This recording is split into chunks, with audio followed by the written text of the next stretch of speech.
Hello guys, ayan guys, nagpipintura si kuya ng lamisa.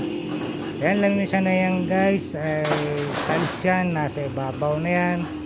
Tapos may bakal na paikot, kaya yan pininturahan guys.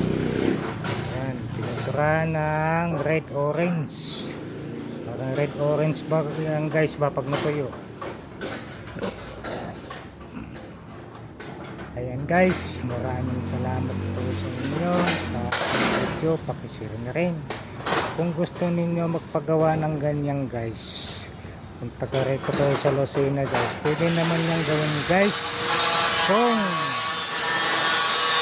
mayroon kayong ipapagawa guys. Ayan guys, 60 by 60 yan guys, na tiles po yan guys, nasa ibabaw na yan, bakal na nasa baba, yan pang paa, 60 by 60 po yan guys.